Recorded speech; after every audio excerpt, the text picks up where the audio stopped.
본론으로 들어가기 전에 서론식으로 두 가지 좀 스토리를 얘기를 하고 싶어요.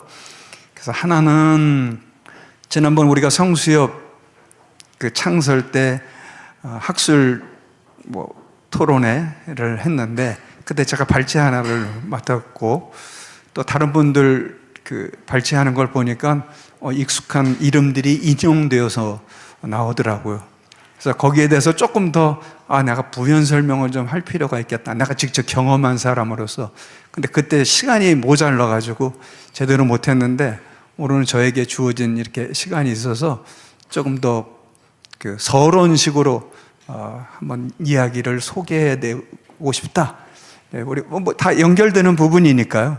제가 본론으로 또 본격적으로 들어가기 전에 한번 서론적으로 두 가지 스토리를 좀 한번 얘기를 하고 싶어서 신학교에 있는 사람들한테는 익숙한 이름들이 되겠지만 신학교가 아닌 분들에게는 조금 익숙치 않은 이름들이 될 것 같아가지고 에타 린네만이라는 사람이 있어요. 강의를 들을 때 혹시 여러분들이 익숙한 이름이 됐을는지 모르지만 이름이 에타 린네만입니다.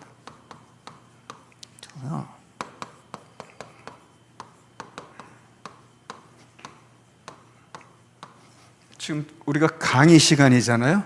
강의 시간이니까 이렇게 쓰면서 할 수도 있어서 그렇게 들으면 괜찮을 것 같아요.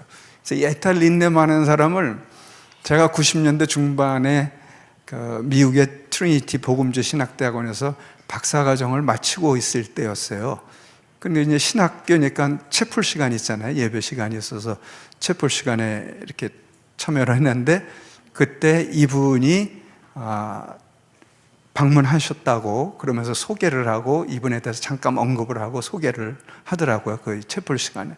그 이제 채플이 끝나고 이제 이렇게 나오는데 마침 그 채플 그 입구에서 이분하고 같이 이렇게 걸어가게 됐어요.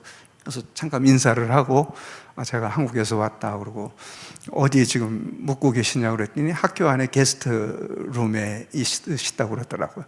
저는 그때 학교 캠퍼스 안에 있는 이제 아파트에 있는 곳에 있었기 때문에 제가 바로 다이렉트로 저녁 식사 제가 집에서 대접하고 싶은데 오실 수 있냐 그랬더니 기꺼이 좋다고 그러면서 이 에타 린네만 이분이 여성 신학자예요. 이분이 저녁에 같이 왔어요.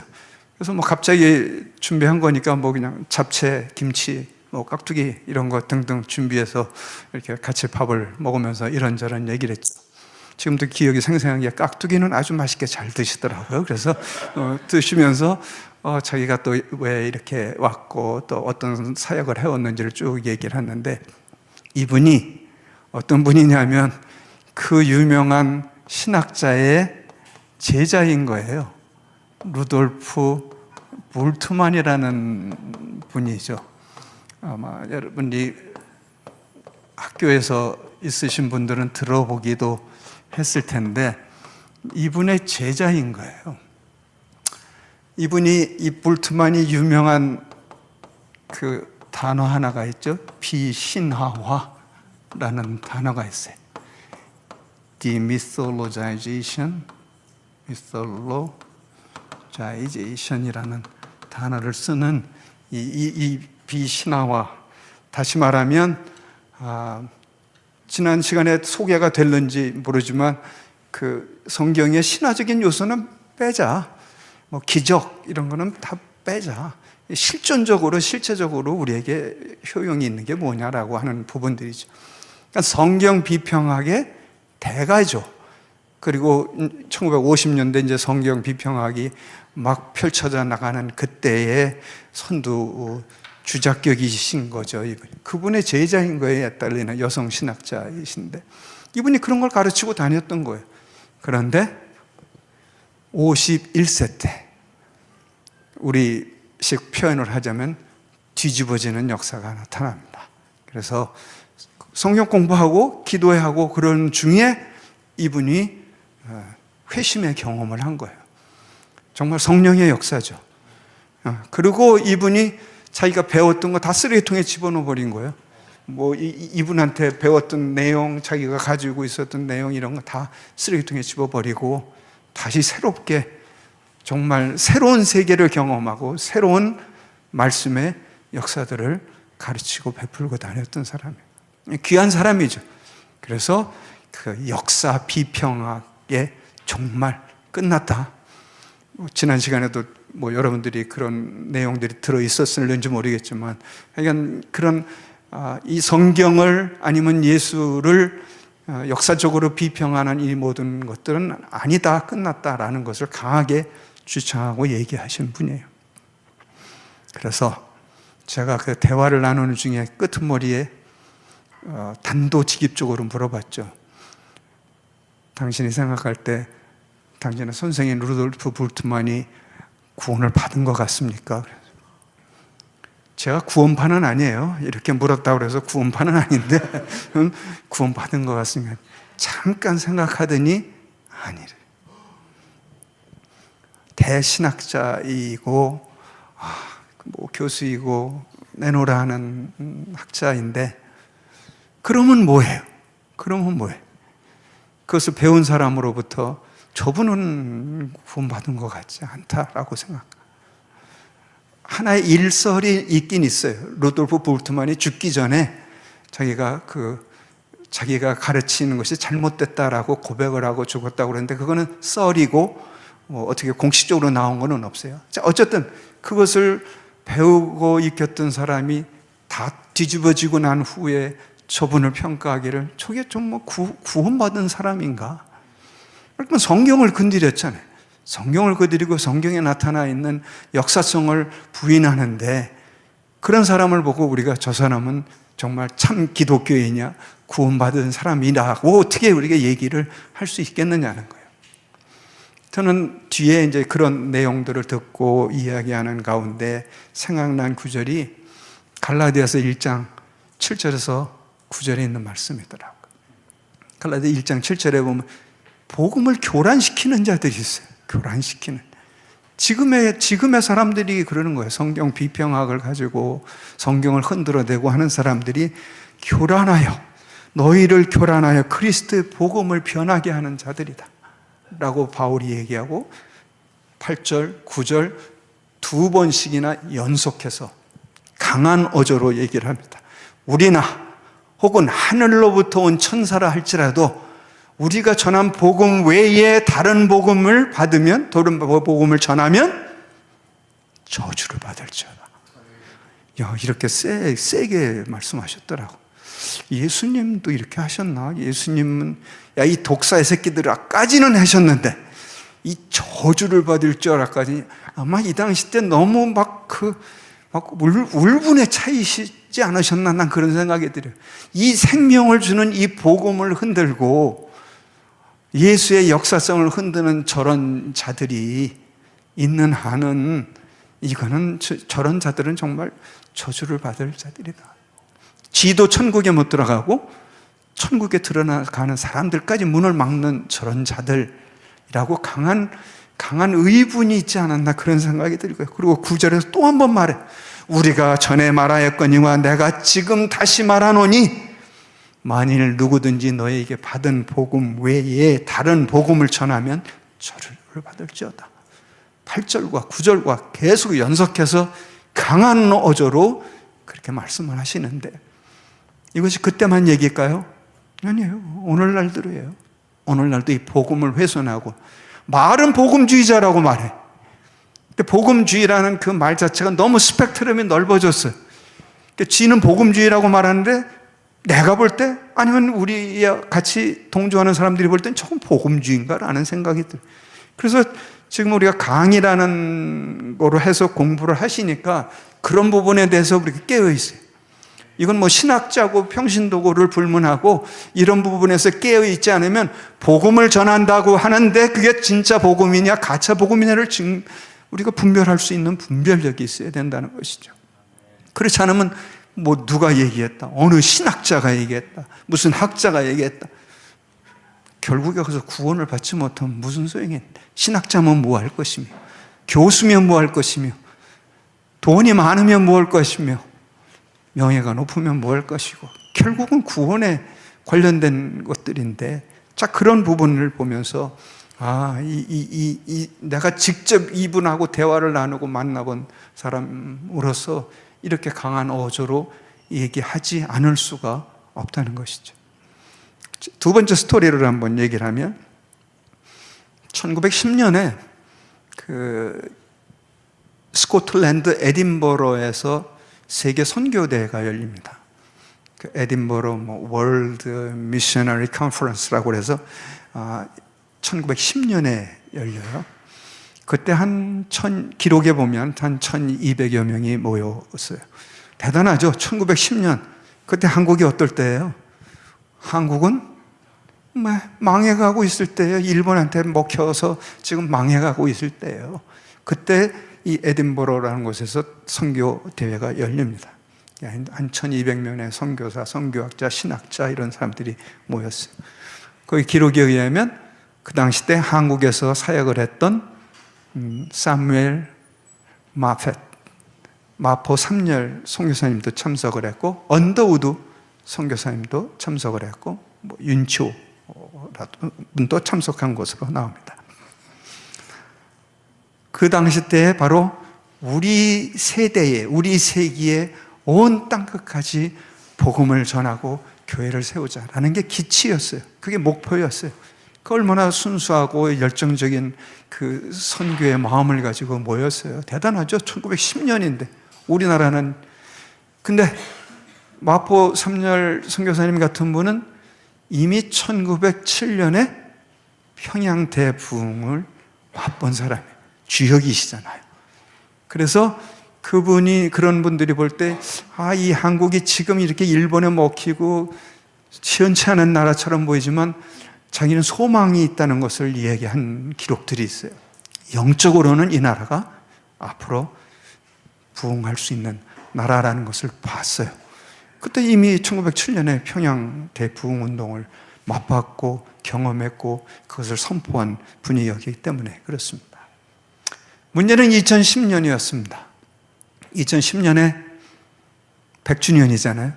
1910년, 2010년에 에딘버러 선교대회 100주년이 되니까 우리 쪽, 한국에 있는 우리 쪽에서 그 에딘버러 쪽에 있는 교계에 제안을 했어요. 이게 100주년이 되니까 얼마나 의미가 있습니까? 그곳에서 100주년 기념대회를 여십시다. 그렇게 제안을 했는데 돌아온 대답은 힘이 없다. 우리가 여력이 없다. 힘이 없다. 그러니 그냥 각자 나라에서 할 수 있으면 해라. 그래서 우리 한국에서 따로 했어요. 따로 해서 각 분야별로 모여서 발제하고 해서 지금도 아마 여러분 찾아보면 나와 10권의 책으로 나왔어요. 각 분야, 구약, 신약, 상담, 교육, 선교 등등 해서 10권의 책으로 해서 그것을 만들어냈어요. 채 100년이 안 걸린 거예요. 1910년에 그렇게 대단한 선교의 열정들을 가지고 모였던 그곳이 채 100년이 되지 못해서 우리가 이런 대회도 할 수 있을 만한 여력이 없습니다. 말하자면 교회가 망해가고 있다는 얘기죠. 교회가 문 닫고 망해가고 힘이 없어진 거예요. 100년이 채 못 가더라니까요. 자, 그게 남의 얘기일까?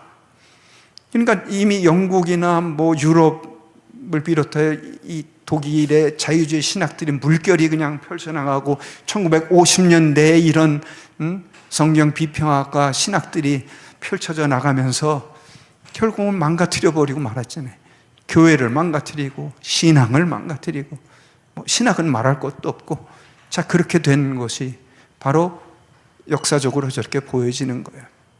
그러면 다시금 우리가 되돌아보면 역사를 바라볼 때 어떤 신학과 어떤 신앙으로 교회가 성장했고 기독교가 발전했는지를 본다면 지금도 그런 얘기를 할 수 있을까? 나는 매우 어리석은 자라고 생각해요. 지혜가 없다고 생각해요. 어리석은 자이기 때문에 역사에서 이미 그렇게 보여주고 있는 것을 어떻게 되풀이하느냐 말이에요. 지혜가 있다면 망해가는 꼴을 봤잖아요. 교회가 망해가는 꼴을 보고 신앙이 없어지는 꼴을 봤는데 그걸 보고도 또 똑같은 일을 한다? 또 거기에서 무슨 대단한 신학이 있고 거기에서 무슨 대단한 진리가 있는 거 뭐냐 그걸 가르치고 선포하고 다닌다? 난 그것처럼 어리석은 자가 있을까? 예수님 말씀처럼 지도 천국에 못 들어가고 천국에 가려는 자도 막아버리는 그런 어리석음을 저지를까? 그래서 우리가 목소리를 높이는 거예요. 우리 쪽에 이렇게 있는 사람들이 우리가 나는 이게 보루라고 생각하고 방파제라고 생각해요. 이거 이제 딱 무너지면 이제는 걷잡을 수 없어요. 이제는 잡기 힘들어요. 뚝이 무너졌는걸? 그래서 나는 성경을 이렇게 뚝처럼 생각을 하고 있어요. 이게 최후의 보루기 때문에 이 성경의 권위를 가지고 이걸 지켜내야지 이걸 탁 풀어버리면 그러면 나는 어디서 얘기할 때 그러는데 그래 동성애 좋아.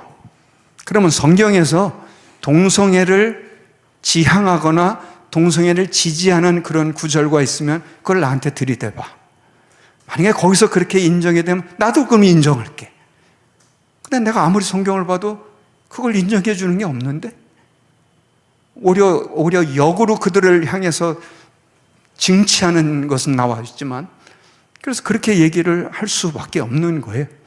그래서 이 성경관이 성경의 권위가 보루가 되고 방파제가 되기 때문에 이걸 허물어버리면 성경 비평하기 허무는 거잖아요. 이걸 허물어버리면 그 다음엔 어느 걷잡을 수가 없어요. 바로 얼마 전인데 어느 장로님하고 대화를 나누다가 그분이 막판에 교수님이 볼 때 그럼 선교가 뭐가 문제라고 생각해요? 거기에 초도 생각이 없이 신학입니다. 내가 그렇게 했어요. 신학의 문제입니다. 신학이 잘못되니까 방향이 잘못되는 거죠.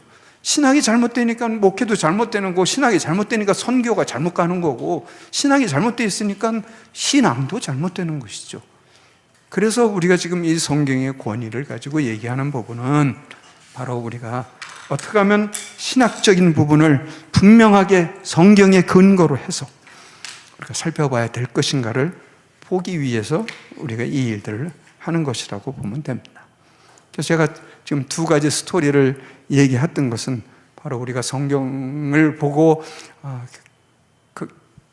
어떤 본론으로 우리가 성경과 성교를 이렇게 맞춰보는 과정 가운데 내가 경험했던 이 두 스토리를 얘기를 하면 앞으로 우리가 어떻게 가야 될지, 무엇을 해야 될지에 대한 부분들을 이야기할 수 있을 것 같아서 잠깐 여기서 언급을 해놨습니다. 뭐 시간이 그렇게 많지 않으니까 서론적인 부분은 이렇게 빼고요. 이 얘기를 하려고 합니다. 우리가 이 성경 전체를 보고 자, 그래 성경 전체를 보면 뭐예요? 하나님의 구원사예요. 하나님은 어떻게 구원하시겠느냐라는 구원사예요. 창세기 1장 1절부터 요한계시록 22장 21절까지 창세기 1장 1절 하나님이 태초에 하나님이 천지를 창조하시니라. 아주 천명을 했잖아요. 하나님 내가 창조주다라는 걸 천명을 하셨잖아요. 그러니까 우리는 시작을 그렇게 해나가는 거예요. 하나님이 만드셨고 하나님이 주관해 가시고 주재하시고 인도해 가시는 하나님의 구원 역사. 우리 단어에는 뭐 역사라는 말이 그냥 하나지만 영어 단어로 생각하면 하나님의 히스토리 안에서 하나님이 어떻게 역사하시는가, 하나님이 어떻게 워크하시는가에 대해 우리말로는 역사 똑같이 말이지만 God's work in God's history 이렇게 표현하면 좋을 것 같아요.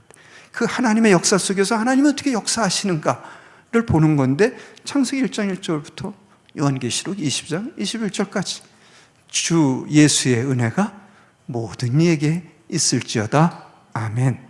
예, 그것이 요한계시록 22장 21절. 자, 그렇게 되는 것이에요.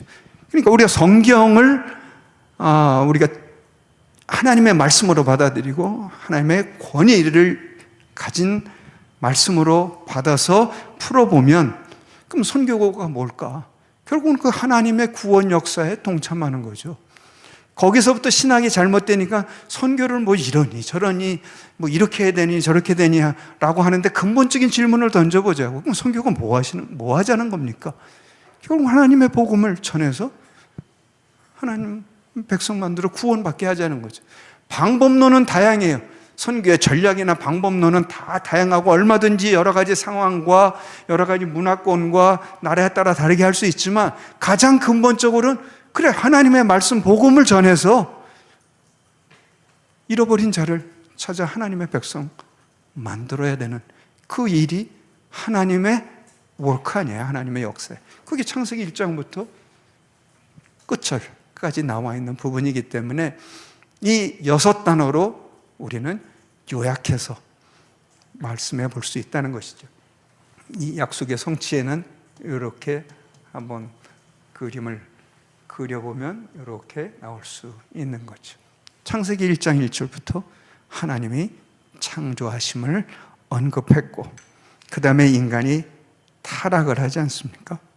타락해서 죄를 짓고 그렇기 때문에 우리가 선교하는 것이고 그렇기 때문에 복음을 전해야 되는 것이고 우리가 말씀에 수종드는 자로 일을 해야 되는 것은 인간이 타락했기 때문이죠.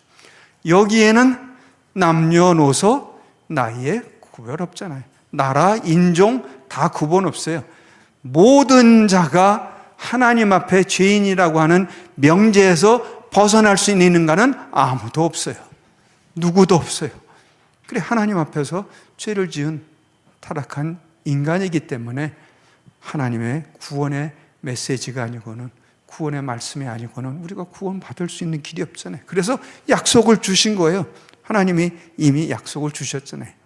창세기 3장 15절을 봐도 그렇고 여자의 후손이 사탄의 머리를 너의 머리를 상하게 할 것이라. 이미 벌써 승리의 깃발을 올리신 주님 메시아 그리고 앞으로 오실 메시아에 대해서 그렇게 얘기했죠. 여자의 후손 보니까 뭐 우리가 공부하는 시간이니까 3인칭 남성 단수 대명사로 쓰였더라고요.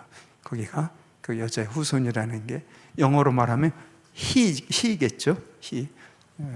3인칭 남성 대명사로 쓰였기 때문에 그래 그분이 오실 것이고 그분이 오시면 사탄의 머리를 깨부술 것이라 약속을 주셨어요. 그리고 그 약속의 성취가 예수님 안에서 완성된 것을 우리가 보게 되는 것이죠. 복음을 찾아가자고요. 우리가 결국은 우리가 선교의 전체적인 큰 흐름 속에서 복음을 전하는 일이라면 그러면 이 하나님의 그 구원사, 그 salvation history라고 하는 이 구원사 속에서 그럼 복음을 한번 찾아가 보자고요. 그러니까 복음이 어떤 것이고 무엇을 언급하고 있는지를 보면은 하나님이 이 약속의 성취를 주십니다. 누가복음 24장 44절 이하로 보면 그렇게 나오죠. 예수님이 그렇게 말씀하시고 있어요. 모세의 율법과 선지자의 글과 시편이 나를 가리켜 한 말이라. 이거 엄청난 말이죠.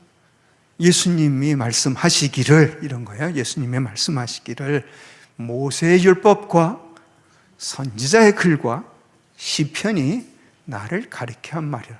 그런 구약 전체라고 표현하면 되죠.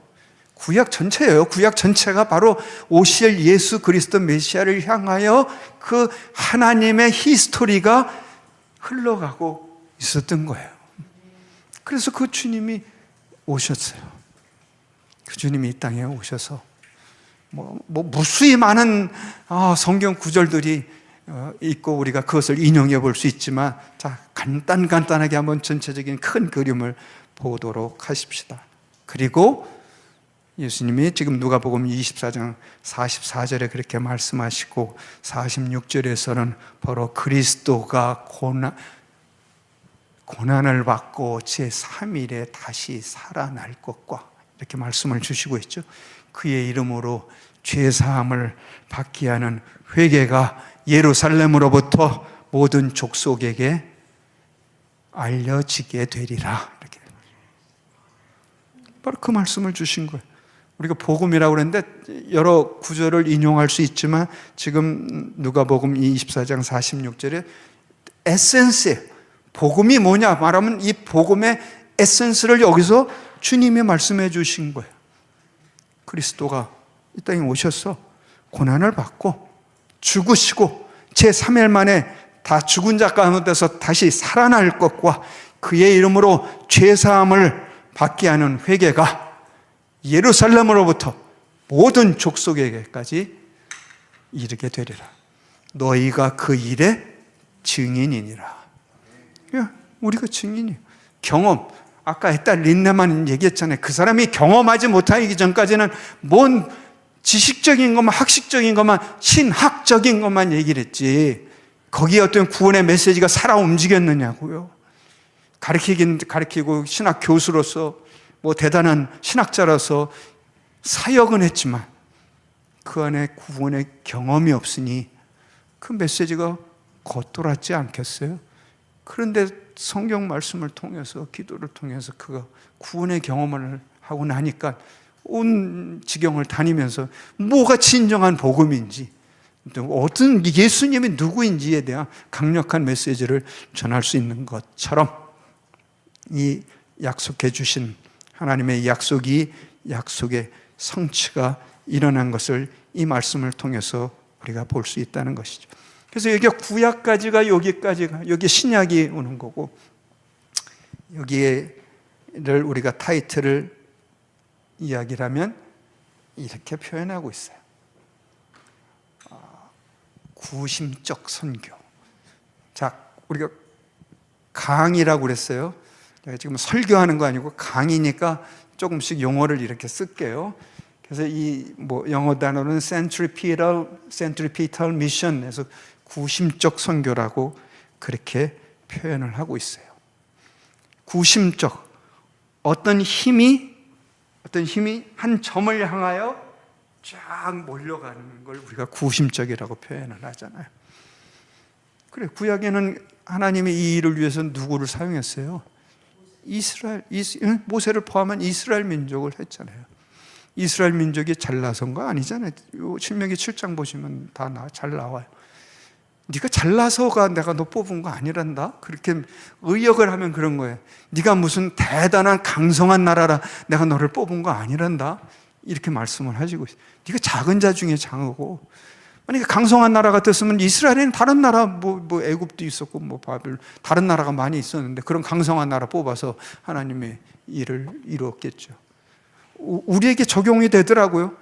이 대한민국 이게 무슨 뭔 힘이 있었던 나라입니까?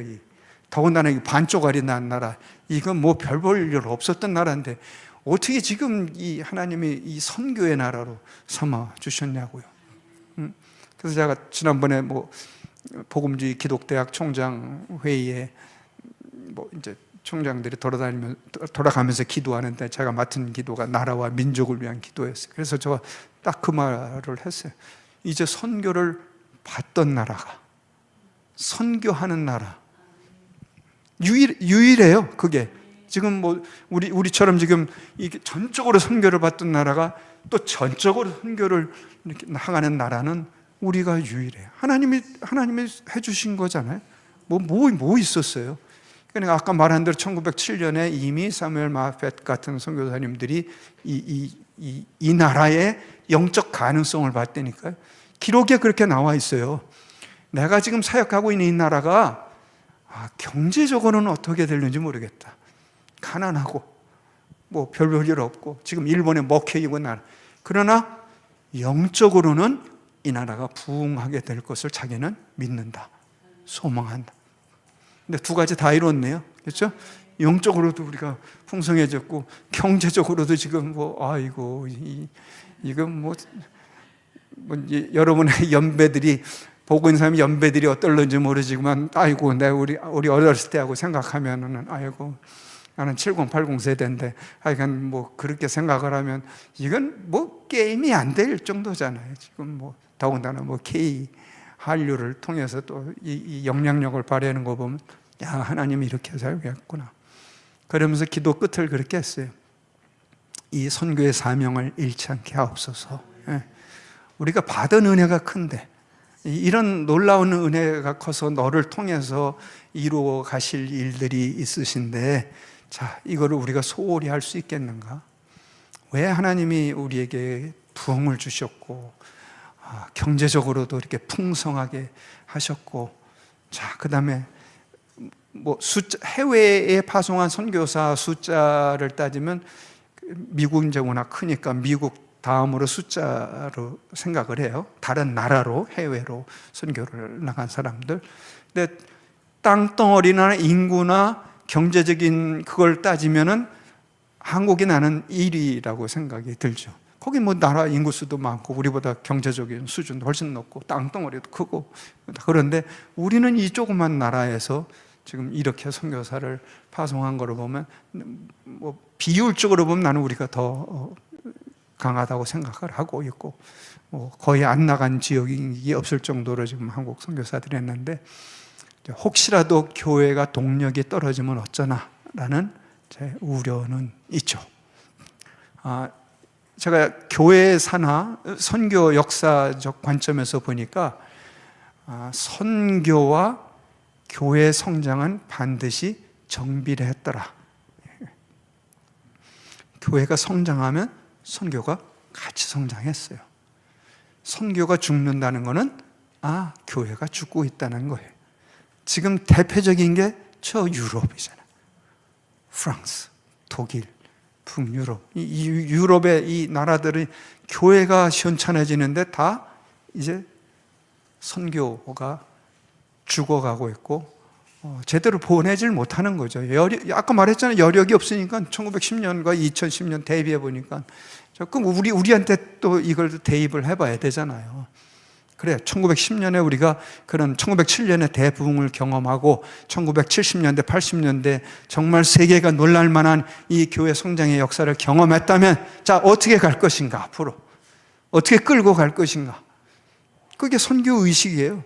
선교의식이 사라지면 교회도 신앙도 사그러지게 될 수밖에 없어요. 이건 내 얘기가 아니라 이미 교회 역사 속에서, 선교 역사 속에서 보여주고 있는 징표이기 때문에 그래요.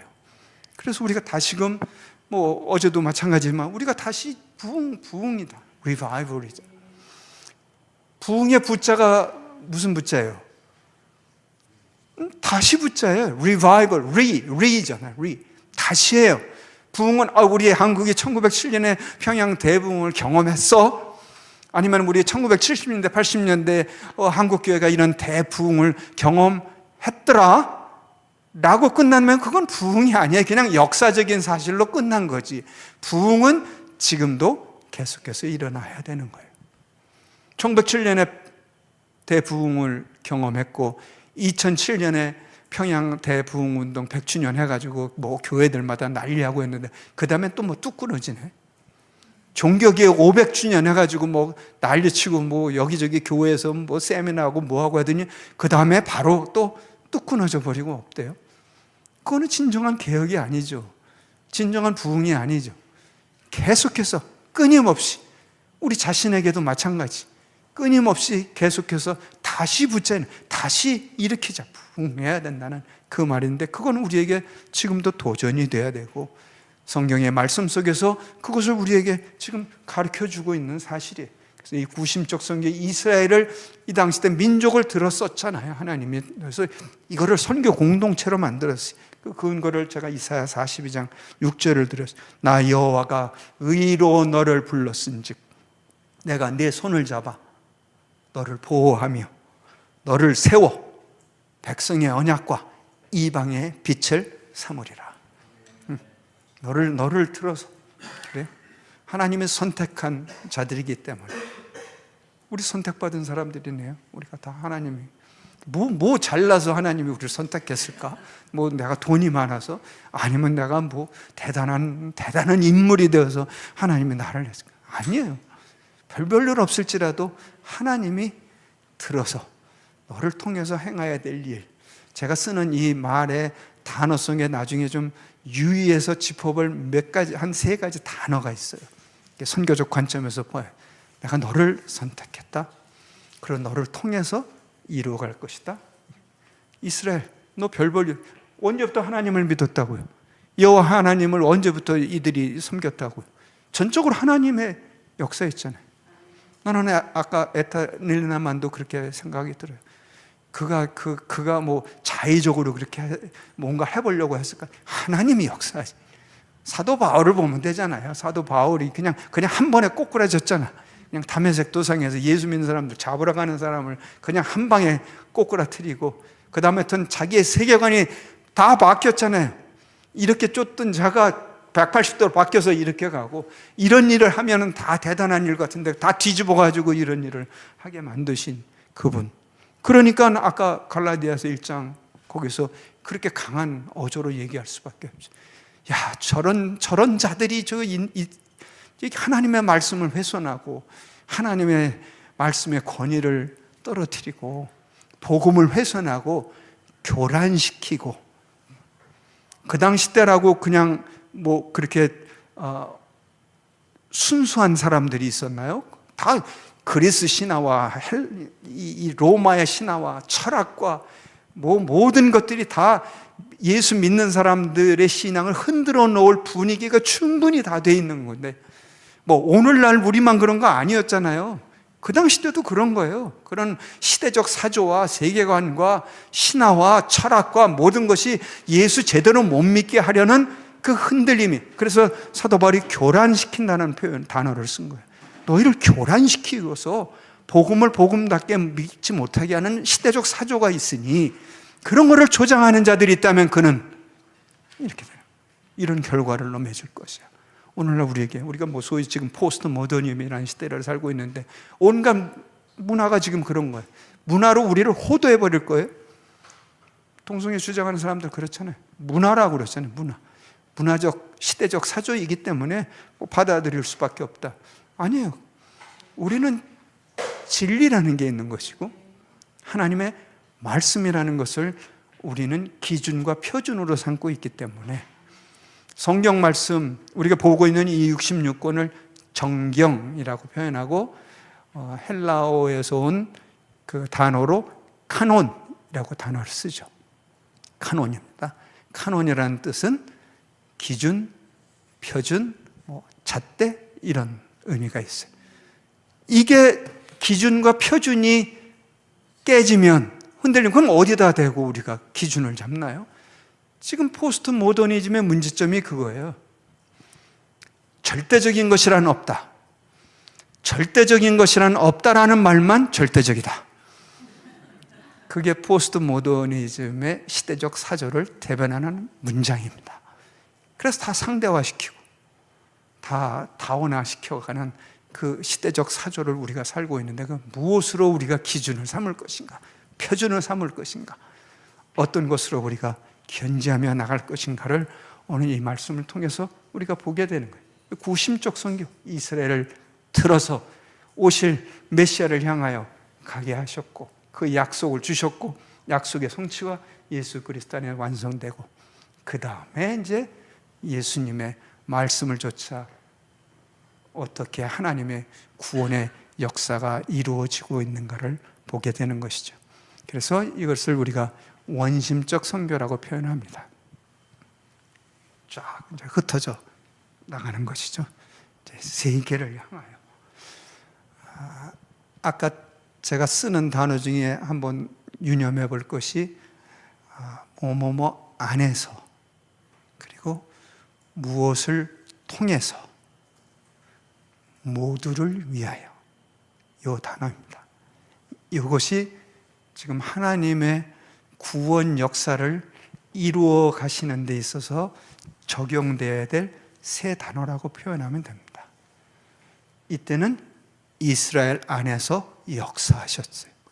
그렇죠? 이스라엘에게 하나님이 나타내셔서 그들에게 말씀을 주시고, 내가 택한 이 백성들을 어떻게 이끌어 가는지를 보라, 목도하라.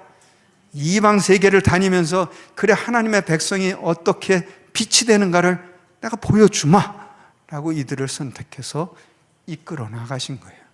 그래서 뭐뭐뭐 안에서라고 하는 인이라고 하는 표현을 쓴 거죠. 나중에 그것은 신약 그래서도 사도 바울의 서신서에서 아주 중요하게 쓰이는 단어입니다. 뭐뭐 안에서.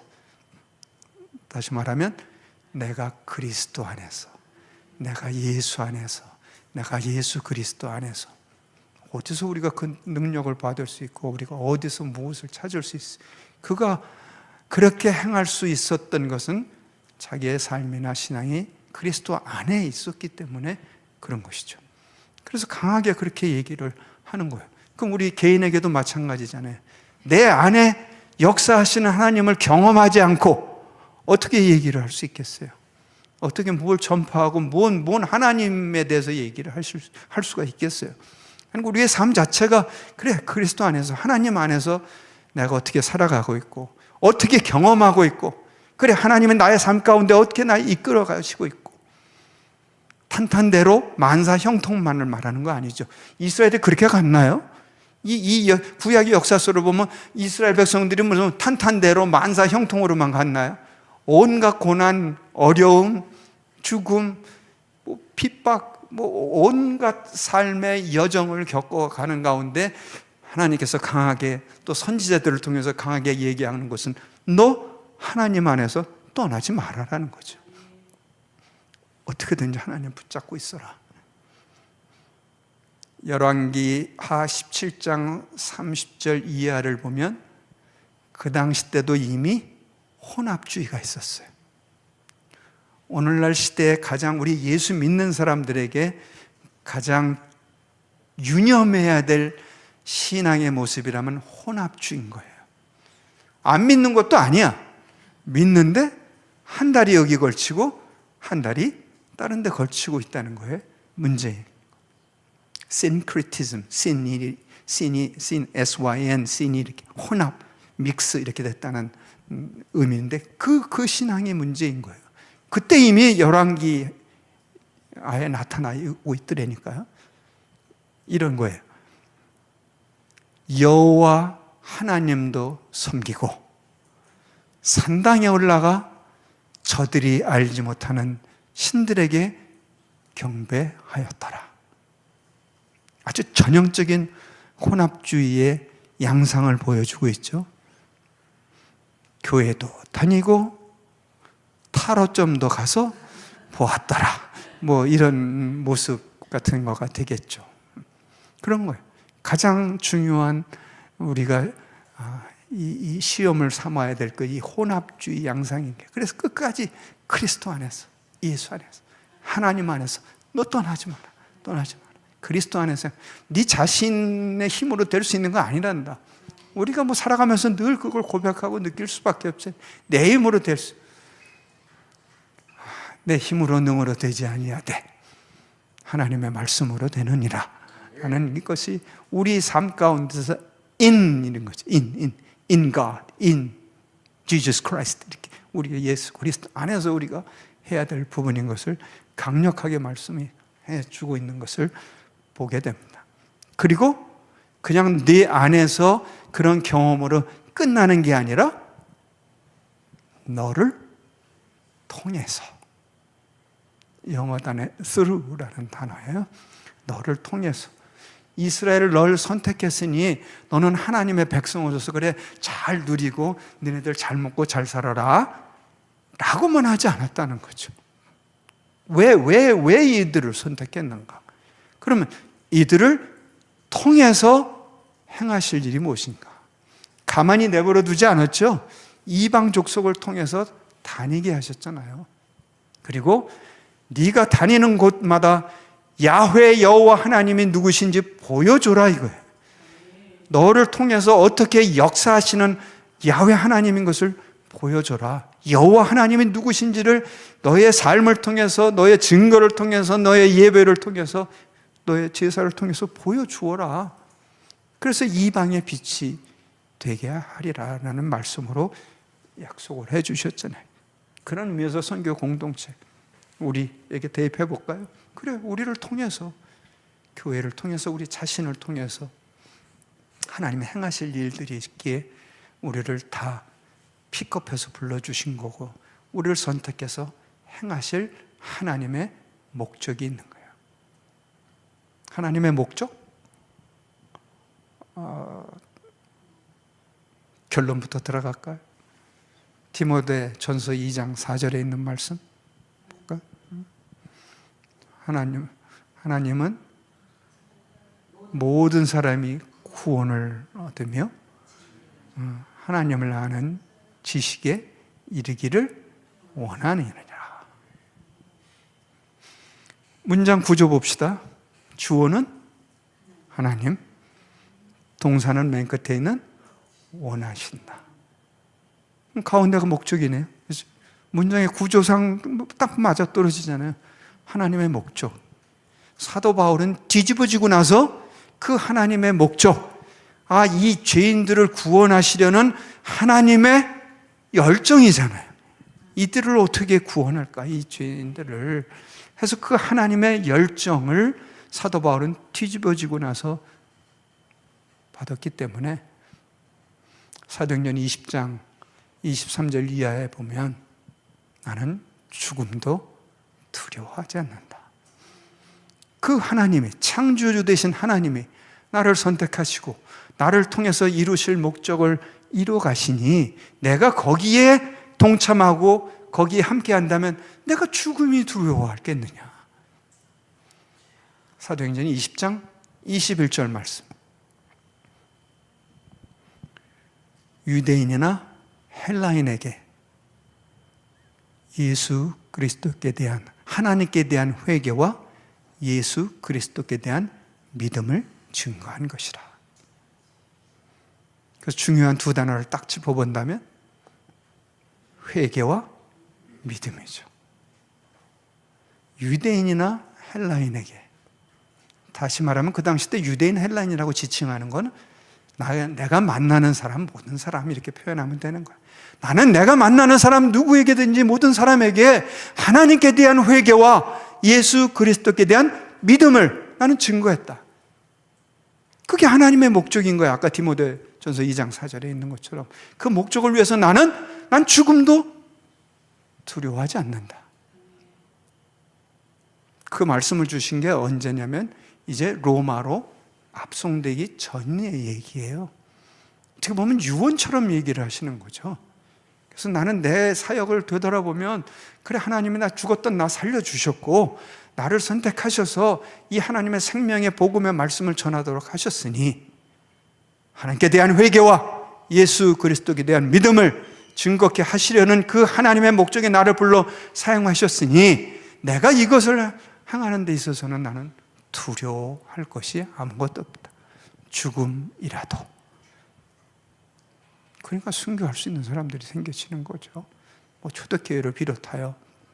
나는 초대교회 그분, 우리 신앙의 선배들을 생각하면, 야, 저 상황에서 어떻게 부인할 그 살려준다고 하는 말에, 그냥 내가 예수 부인하고, 그래, 니네들이 믿는 신 믿을게, 그러면 딱 살아나는데, 사자굴에도 안 들어가고, 저 화염 불에도 안 들어갈 수 있는데, 거기를 마다하고, 나는 예수님의 나의 구세주인 것을 믿는다.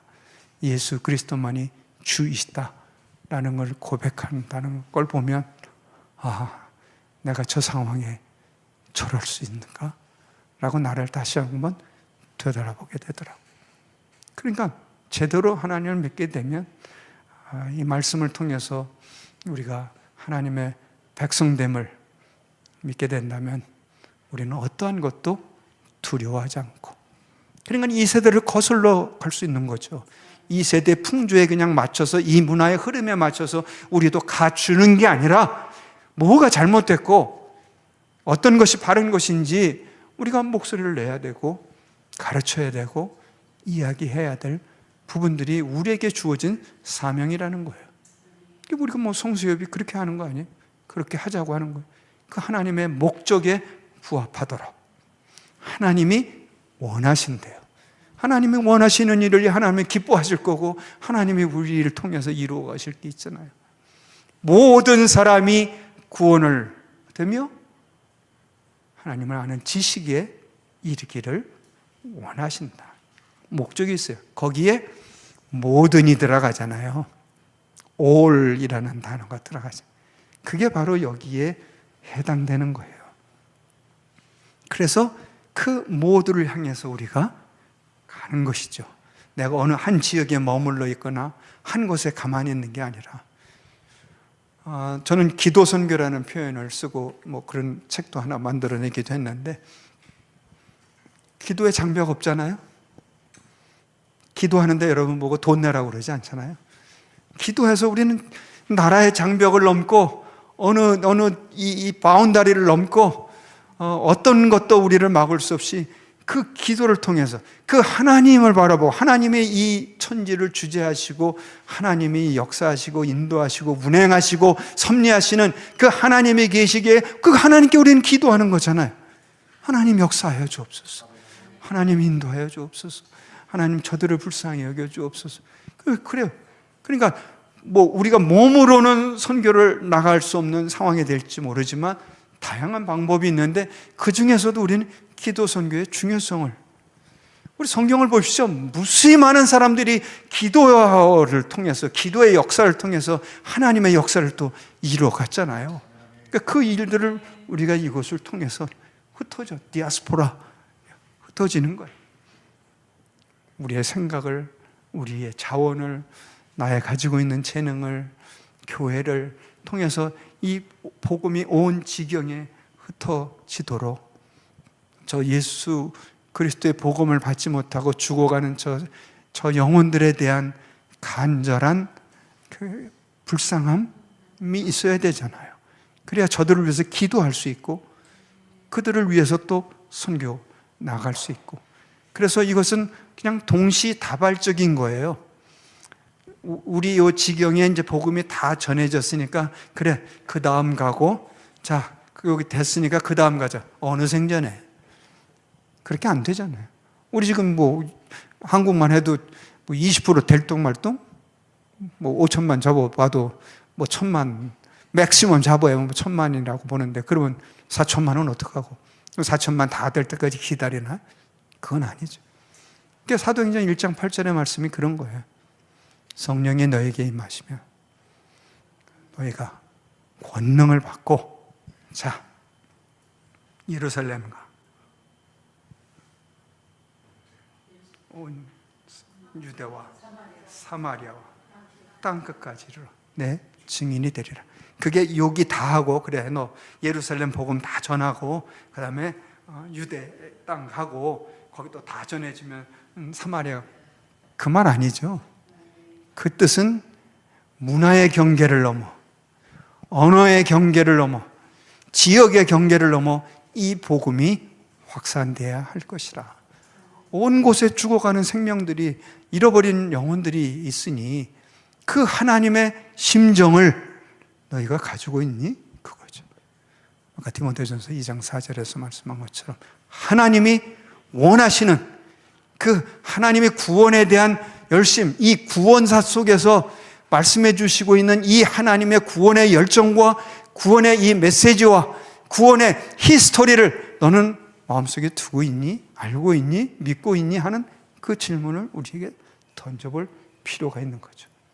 그래서 이 전체적으로 지금 이 6단어에 적용에 대한 것은 이 원심적 선교와 대한 이 부분이라면, 이 완성, 요한계시록 끝장에 나와 있는 20장, 21장, 22장에 나와 있는 그 새하늘과 새 땅, 하나님의 나라에 대한 소망이죠. 그 눈물도 없고 슬픔도 없고 고통도 없고 죽음도 없는 그 하나님의 나라에 대한 소망을 향해서 우리가 갈 수밖에 없는 거죠. 우리가 모르는 사이에 고통받는 저는 집에서도 이렇게 기도할 때마다 그들을 위해서 기도하지 않을 수가 없어요. 이제 선교지를 여기저기 많이 이제 다닌 상황이 돼버렸으니까, 그곳에서 정말 우리가 상상하지 못할 핍박과 고난 가운데 저들이 신앙을 놓지 않고 믿고 있더라는 거죠. 난 선교를 다니면서도 어떨 땐 내가 또 저들한테 배울 게 많네요. 내가 더 배워야 돼. 선교하러 간다고 하지만, 아이고, 저 사람들로부터 내가 거기에 남아있는 그 정말 남은 자들, 그 신앙을 지키는 사람들 보면 정말 저들로부터 내가 더 배워야 될 게 많구나 하는 생각이 드는 거예요. 그 고통과 어려움과 핍박과 고난 속에서도 놓지 않고 그 하나님을 향한, 거긴 소망이 있으니까 그렇죠. 그렇죠? 하나님께 대한 소망, 하나님 나라에 대한 소망. 지금 현재 상황은 힘들고 어렵고 핍박과 고난이 있지만, 그래, 하나님이 약속해 주신, 하나님의 말씀을 통해서 하나님의 말씀으로 약속해 주신 그 하나님 나라에 대한 소망이 있기 때문에 견뎌나갈 수 있는 거고, 이겨나갈 수 있는 거고, 지속해 나갈 수 있는 그 신앙인 것이죠. 그걸 우리가 지금 보면서 이야기를 하게 되는 거예요. 강의니까 단어 하나를 조금 그 공부를 위해서 아니다. 이거였나?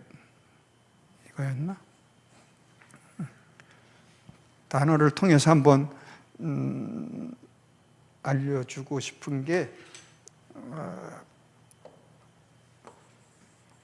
그 지상대 위임령하고 지상대 명령이라는 단어가 좀 우리가 선교를 얘기하는 사람들에게 있어서 한번 구분해서 조금 알았으면 좋겠다 해서 단어를 마지막으로 하나 소개를 할 거예요. 우리가 마태복음 28장 18절에서 20절까지 말씀을 뭐라고 표현을 해요? 어디는 지상대위임, 또 누구는 뭐 지상대명령 이렇게 표현을 하는데, 그게 조금 우리가 단어에 혼동이 있어서 뭐 공부를 하는 시간이니까 좀 그거를 이야기하고 싶어요. 지상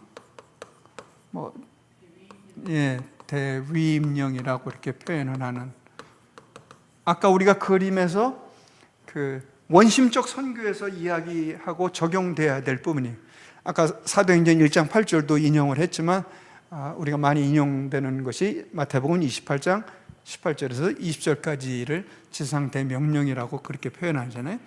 그래서 이거는 좀 영어 단어로 써야 구분이 좀 될 수 있어서 이렇게 Great Commission이라는 단어를 씁니다. 그래서 이거는 지상대위임령, 뭐 대표적인 게 마태복음 28장 18절 20절, 뭐 사도행전 1장 8절, 마가복음 16장 15절, 너희는 온 천하에 다니며 만민에게 복음을 전하라. 거기 다 all이 들어갔잖아요. 그래서 내가 그 단어 그걸 쓴 거예요. 영어 단어 아까 썼던 거 기억하세요? 뭐예요? in 그다음에 through 통해서, 그리고 all 모든 민족, 뭐뭐 안에서 통해서 모든 민족에게, 우리의 대상은 모든 민족이긴 그렇게 가잖아요. 그래서 선교를 하라, 복음을 전하라, 그렇게 가는 거예요. 여기 지금 그렇게 나와 있잖아요. 아까 사도행전 1장 8절도 그렇고, 마가복음 16장 15절도 그렇고, 마태복음 28장 18절 20절 말씀도 그렇고, 너희는 모든 족속에, 모든 족속, all people, all nations, all people, 모든 민족에게, 모든 족속에게 복음을 전해야 되는 그 사명인 것이죠. 그래서 이걸 우리가 지상대 위임령이라고 그러고, 뭐 대는 쓰기도 하고, 뭐 지상명령이라고 표현하는데, 자꾸 이게 이제 혼동이 돼서, 그래서 뭐 공부를 위해서 지금 이 단어를 한번 소개하는 거예요. The Great Commandment라는 단어를 쓰죠. 그래서 이거는 우리가 마태복음 22장 37절에서 40절에 있는 말씀.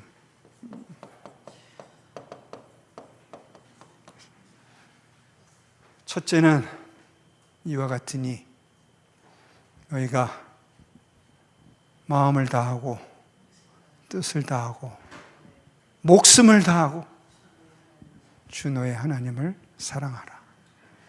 이게 첫째 되는 계명이니, 계명, 커맨드먼트인 거예요.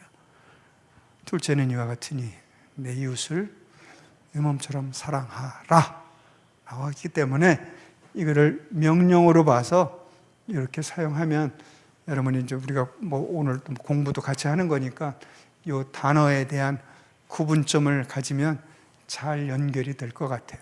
그래서 우리는 지금 대위임령, 아까 6단어, 창조, 타락, 약속, 약속의 성취, 적용, 완성. 우리는 적용의 시대에 살고 있는 거예요. 이 적용의 주님의 이 우리에게 주신 위임령을 따라 행하고 있는 사람들이죠. 그래서 말씀에 근거해서, 예수님의 그 말씀에 근거해서 우리를 불러주시고 우리를 선택하시고 우리에게 주신 사명들을 각자의 위치에서 각자의 재능을 좇아 그 일들을 행하게 하는 거예요. 얼마나 감사해요? 기쁘잖아요. 그렇죠? 이 일들에 나를 불러주시고, 난 내 자신을 봐도 그렇던데, 아이고 그냥 한 세상 그냥 이렇게 저렇게 살다가 갈 인생, 이거를 불러주셔서 이 일들을 맡기시고 이 일들을 행하게 하신다는 이 감사, 이 기쁨을 가지고 사도 바울은 그러니까 항상 기뻐. 그분이 항상 기뻐할 일만 있었나요? 직살나게 맞고 쫓겨다니고 감옥 가고, 야, 저 팔자가 왜 저런가라고 말할 수 있겠지만 그분은 실제로 기뻐하나. 난 기쁘다. 왜냐하면 이 외형적인 조건이 나를 건드리는 게 아니라 난 내면에 그 나를 살려주신 하나님, 그 예수 그리스도가 나를 살려주셨으니 나는 이 일에 내 온 마음과 정성과 목숨을 다해서 바쳐도 나는 두렵지 않고 후회함이 없다. 이 일에 불러주셨습니다. 우리가 함께 이 일에 불림을 받은 자로서 하나님의 놀라우시고 역사하시는 그 하나님의 역사 가운데 우리가 같이 동참하고 하나님을 기쁘게 하고 하나님이 우리를 통해서 무엇을 목적하시는 바를 깨닫고 그 일에 함께 가는 믿음의 동역자가 되기를 축원합니다. 기도하겠습니다. 사랑하신 아버지 하나님, 저희들을 불러주셔서 감사합니다. 저희들을 선택해 주셔서 감사합니다. 저희의 사역을 통해서 하나님의 기쁨을 받으시고 하나님이 그토록 원하시는 저 잃어버린 생명에 대한 그 간절함과 애절함이 우리의 삶과 사역 가운데 있어서 하나님을 기쁘게 하는 일들이 우리 가운데 많아지고 저 죽어가는 영혼들에게 생명의 말씀을 전할 수 있는 우리의 삶이 되고 우리의 일이 되도록 은혜를 베푸시고 복을 내려 주옵소서. 감사하고 예수님의 이름으로 기도합나이다. 아멘.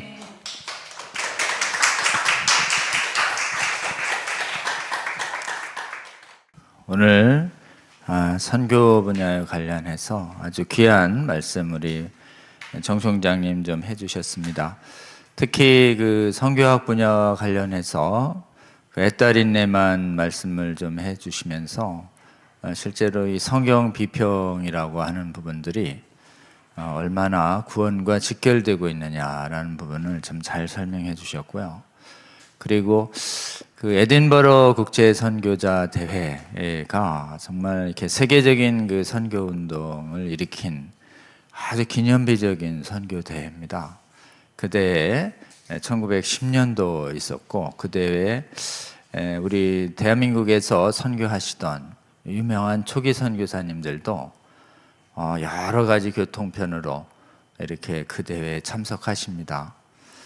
제가 평양에서 이렇게 그 폐병을 위해서 이렇게 병원에 헌신했던 아주 여선교사님의 그 전기를 들어볼 때 그분들이 에딘버러 참석하려고 평양에서 열차를 타고 그 시베리아 횡단 열차를 타고 에딘버러를 그까지 갔다 오는 그 여정이 그 역사에 좀 기록되어 있습니다.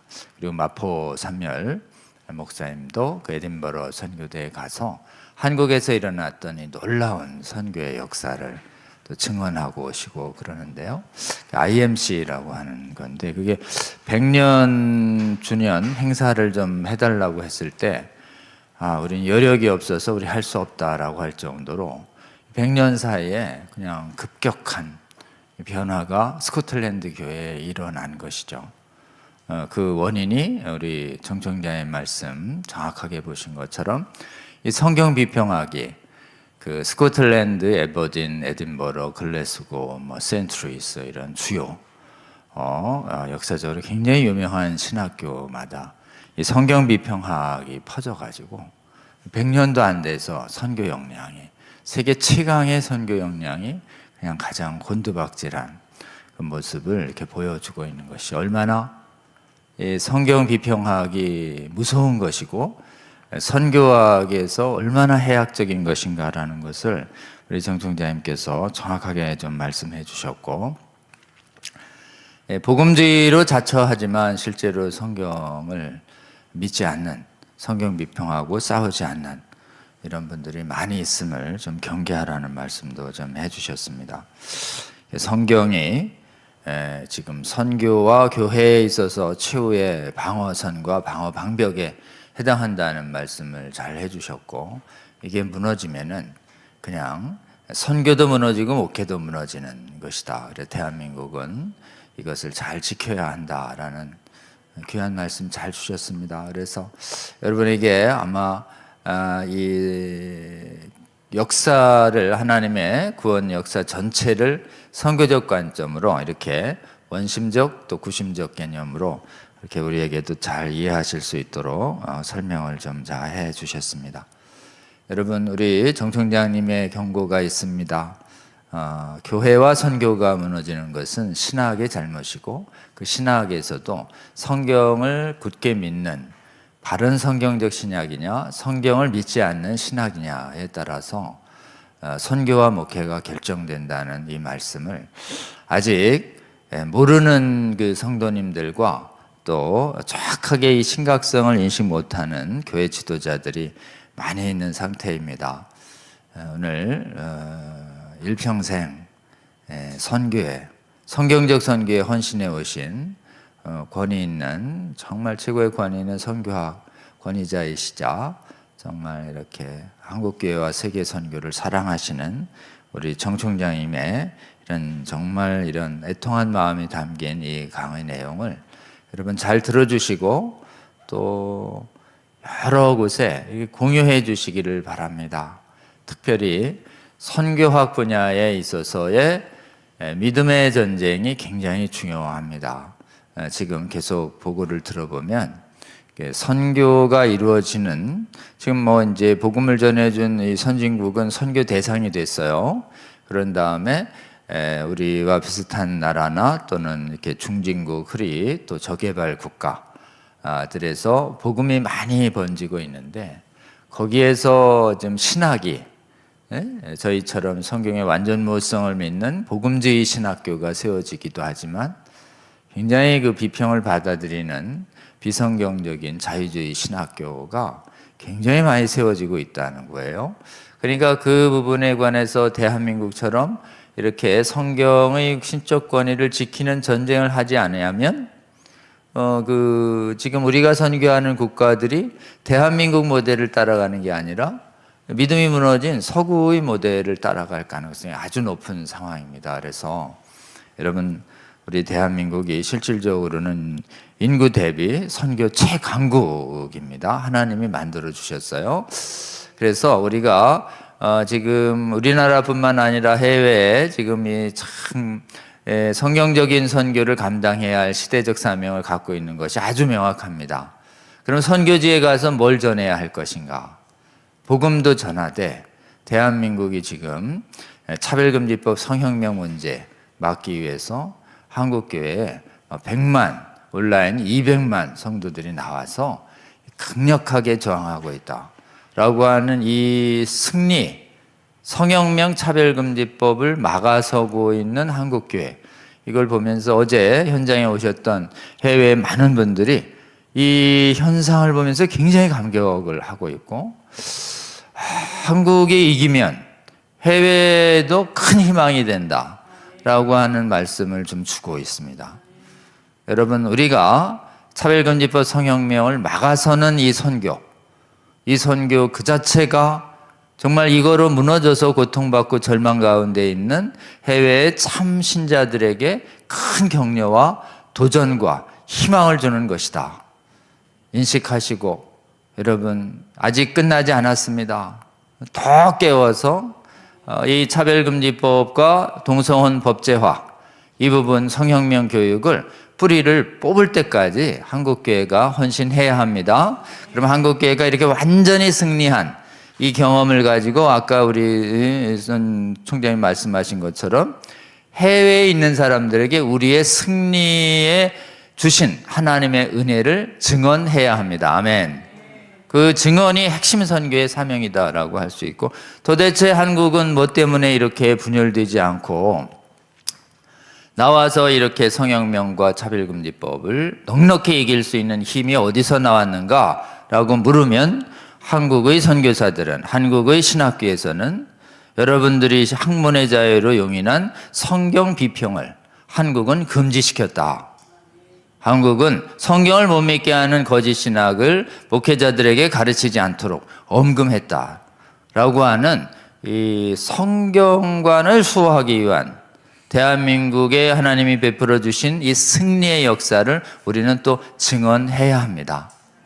그래서 그 나라에도 여러분 차별금지법 바로 알기 아카데미 같은 이론 강좌가 생기고, 또 그 나라에도 지금 한인 선교회 또 한인 교회들 중심으로 해서 이 성수협과 같은 강의가 계속 제공되면서 성경을 비평을 경계하고 대적하는 성도들의 운동이 일어나고, 그래서 성경 비평을 금지하는, 완전히 성경을 온전히 믿는 목회자 양성기관이 생기고, 거기서 온전한 성경을 믿는 기초 위에 하나님의 은혜를 구하는 기도하는 성도들이 일어나게 해서, 여러분 우리 복음이 전해지는 이 저개발국 또 중진국의 신앙이 튼튼하게 서도록 우리가 또 도와야 하고, 정말 선진국들 무너진 믿음의 기초도 우리 한국을 보면서 살아나는, 한국에서 파송된 한인교회들과 한인 선교사들이 진짜 성경 믿는 믿음과 기도하는 신앙으로 뭉친다면 그 나라의 각 교파들과 교단들이 잠자는 것을 깨워내고 그 나라의 역대 무너진 믿음의 기초도 회복시키는데 얼마든지 한인 교회들과 한인 선교사님들을 하나님께서 사용하실 수 있다, 저는 그렇게 굳게 믿습니다.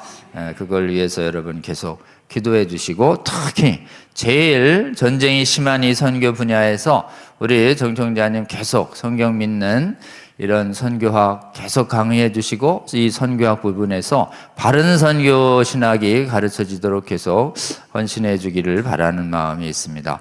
귀한 강의 해 주시고 또 다음번에 또 더 귀한 강의 해 주실 텐데요.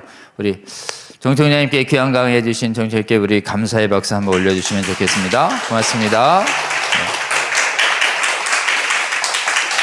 몇 가지 좀 광고하겠습니다. 네. 우리 성수역 강에 이제 강론 공유 운동을 여러 번 해야 합니다. 지금 100만 200만 강의로 지금 평소에 관심 없던 분들도 도대체 왜 100만 200만이 모이는 거야? 10년 20년 30년만에 이렇게 많이 왜 모였어? 이 차별금지법 성형매 문제 때문이구나. 그래서 이 부분에 관한 이제 많은 분들이 이것에 대해서 이론 무장을 하고 싶은, 더 배우고 싶은 욕구가 이번 대회를 계기로 많이 일어났다고 생각을 합니다. 그리고 특별히 한국교회 성도들은 성경 비평학의 문제를 분별하고 대적해서 승리하는 이 학습이 성도들에게 일어나야 하도록 우리가 도와드려야 합니다. 그래서 여러분 이번에 깨어난 많은 교회, 한국교회 성도들의 마음이 이제 배우려고 할 가능성이 있어요.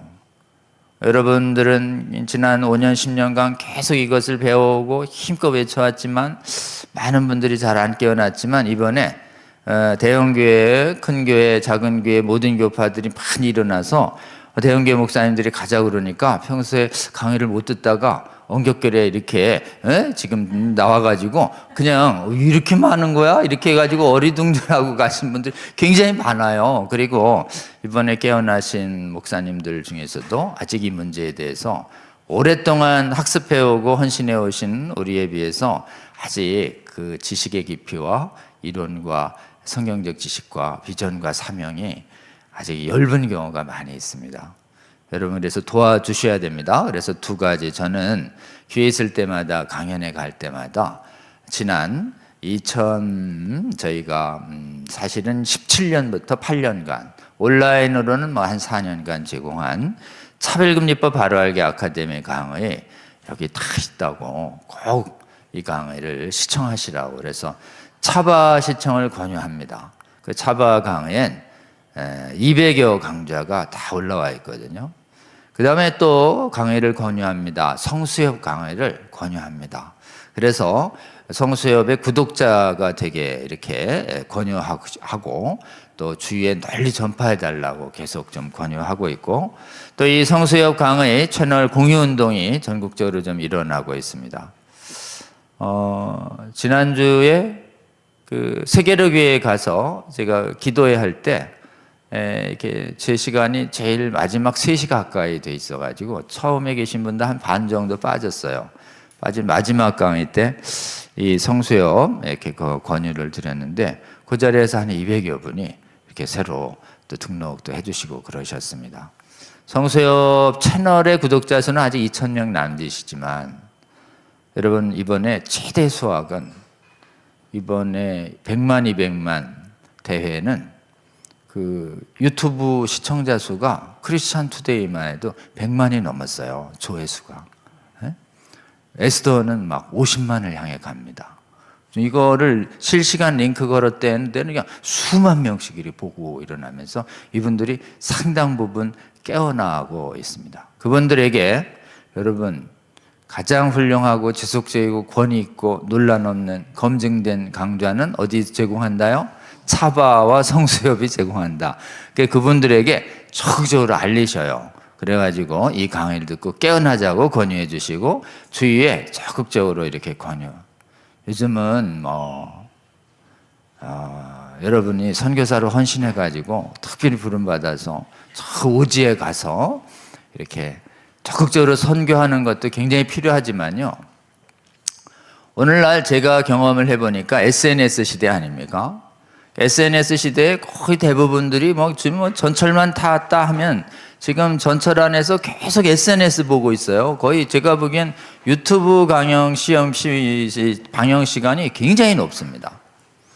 이런 시대에는 저희가 복음을 듣게 하는 것은 이 유튜브 영상에 복음의 메시지를 담은 걸 사람들에게 전하는 것이 그것이 전파하는 가장 중요한 수단일 수 있습니다. 그러니까 여러분 여기에서도 얼마든지 국내 선교, 해외 선교 가능합니다. 아멘. 그냥 누르세요. 전달, 친구에게 계속. 그러면 그분들이 지금 아주 오늘 정청장님 같은 좋은 강의를 듣고 깨어나는 거죠. 여러분 그래서 지금 오늘날 여기 말이죠. 200만 모인 이분들 거의 다 뭐로 맡겠습니까? 목사님들이 개별적으로도 막 권유했지만 실제로는 거의 압도적 다른 분들이 실제로 SNS를 통해서 오는 참여 영상, 권유 영상을 보고 오신 분들이 대부분이다. 그래서 오늘날 성수협 강의 채널 구독 운동과 강의 공유 운동 동참해 주시고 특별히 여러분 교회와 사역 채널에 이 성수협 강의를 올려주시는 것에 동의해 주시면 저희가 도와서 여러분 채널의 구독자분들도 함께 이 영상 들으면서 깨어날 수 있도록 이렇게 도와주시면 좋겠습니다. 그 다음에 여기 이제 함께 참여하고 있는 교회들 모습이 나왔습니다. 그 다음에요. 잠깐 끝인가요?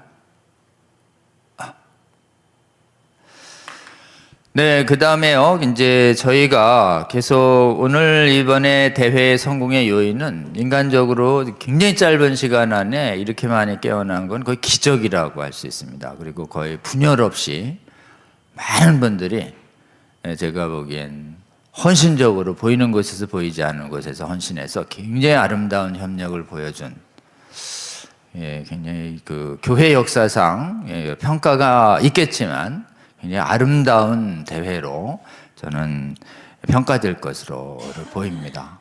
수많은 교회 목사님들이 수없이 현장에 오시고 수없이 참여했지만 단상에 꼭 필요한 분들만 올라가게 하시고 아주 한국교회에 정확하게 전달할 수 있는 메시지를 잘 전달해 주신 기적의 대회다라고 할 수 있습니다. 근데 이 대회가 이렇게 성공적으로 할 수 있었던 데는 이 대회를 앞두고 전국에서 계속 기도회가 있었습니다. 가장 많은 데는 에스더에서 40일을 했고, 사랑의 교회에서도 특별 새벽 기도를 하고, 뭐 곳곳에서 이 대회를 놓고 계속해서 연속 기도를 부르짖으며 정말 이 대회를 통해서 한국교회를 깨어나 달라고 많은 분들이 기도해 주셔서 기도에 대한 응답이라고 저는 굳게 믿습니다. 자, 이제 우리 성수협 사역은 할 일에 한번 미션을 보세요. 전 세계에 지금 성경 비평신학, 성경을 오염시키는 숱한 사상과 이론들이 교회를 미혹시키는 이 시대에 우리의 같은 성경의 신적 권위를 수호하는 운동이 필요한 곳이 얼마나 많습니까, 여러분? 한국만 해도 굉장히 많고, 그 다음에 전 세계 얼마나 많은 나라에서 이게 일어나야 돼요.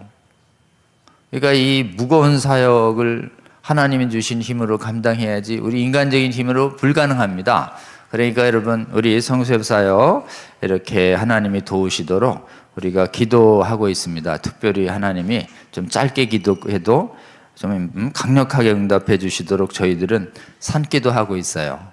여러분, 목요일 날 8시에서 9시 꼭 오셔요. 1시간 정도 저희가 말씀 듣고 합심 기도하고 또 각자 1시간 이상 기도하는.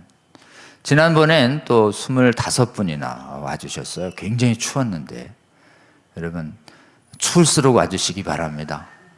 특히 눈발에 놓을 때 이때다 말로 이렇게 해가지고 막 이렇게 날씨가 화목할 때 기도하는 거 하나님 굉장히 기뻐하시는 거로 저는 굳게 믿습니다. 네. 하원산 기도회 위해서 기도해 주시고, 한국뿐만 아니라 세계 각곳에서 이 교회에 임하는 하나님 나라를 위해서, 여러분, 교회에 성경 믿고 기도하고 성경 믿고 선교하는 이 하나님의 나라가 성경 못 믿게 하는 것 때문에 처참하게 무너졌어요. 교파와 교단과 지역을 초월해서. 그러니까 진짜 기도해야 할, 먼저 그 나라와 그 의를 구하라고 할 때 교회에 임하는 하나님의 나라가 봐라, 다 무너졌지 않았냐. 그러니 교회에 하나님 나라가 다시 임해서 우리와 우리의 자녀들을 살려달라고 기도해야 합니다, 여러분. 우리 자신을 살려달라고 기도해야 하고, 우리 자녀들을 제발 살려달라고 기도해야 하는 것에 지금 성경을 온전히 믿는 믿음으로 돌아오도록 하는 전 세계의 교회의 회개를 위해서 성경으로 돌아오도록 하는 그런 부분 위해서 우리 함께 기도하는 운동이 한국에서 시작해서 전 세계에 일어날 수 있도록 우리 하원산 기도에 함께 오셔서 기도하시면, 우리가 몇십 명 안 되지만 우리 기도에 하나님이 응답하시며 정말 이렇게 한국교회와 세계교회를 깨우시는 것을 보게 될 거라고 믿습니다. 오실 때 지금 주차장 이용해 주시기 바랍니다. 여러분, 오늘 감사드리고요. 조금 있다가 4시 반부터는 또 차바 특강이 예정되어 있습니다. 지금까지 함께 시청해 주신 여러분 감사합니다. 다음 주에 또 성수협 강의 때 뵙겠습니다. 함께 잠깐 기도합니다. 주님, 우리 성수협 강의 8회 강의 열어주셔서 감사합니다. 하나님께서 가장 중요하게 생각하신 우리 위임 명령, 선교 명령, 선교 분야가 하나님 얼마나 최근에 이 비평학에 의해서 심각하게 위협받고 있는지 오늘 알게 하여 주시고, 우리 한국교회에 남겨주신 성경적 선교, 얼마나 우리가 잘 보존하고 전파해야 하는지 한국교회의 선교 사명도 알려주셔서 감사합니다. 하나님, 오늘 정 총장님 통해서 주신 이 강의가 하나님 선교 분야에 있어서의 미혹을 막는 강의로, 그래서 한국과 세계의 수많은 선교 영역의 성도들과 선교사들을 깨우고 각성시키는 귀한 강의가 될 수 있도록 주여 저희 이 강의에 기름 부어주시고 사용하여 주시옵소서. 하나님, 저희가 이제 또 이 성수협 사역 채널 공유 운동 하고 있습니다.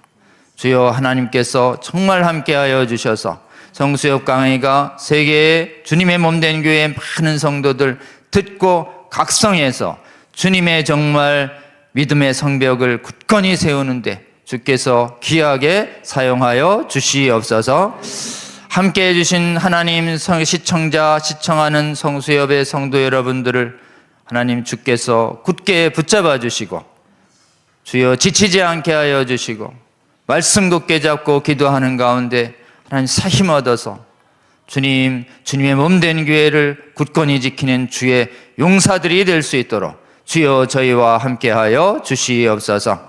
그리고 이 일에 앞장서고 계시는 우리 정호 총장님 성령으로 충만하게 하여 주시고 하시는 성경적 선교 사역 위에 기름 부어 주셔서 하나님 세계의 수많은 선교 분야가 오염된다 하더라도 대한민국에 남겨주신 이 성경적 선교 굳건히 지켜주시고 세계의 선교를 굳건하게 하는 데 잘 활용하여 주시옵소서.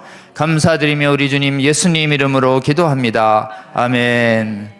여러분 고맙습니다. 다음 주에 뵙겠습니다.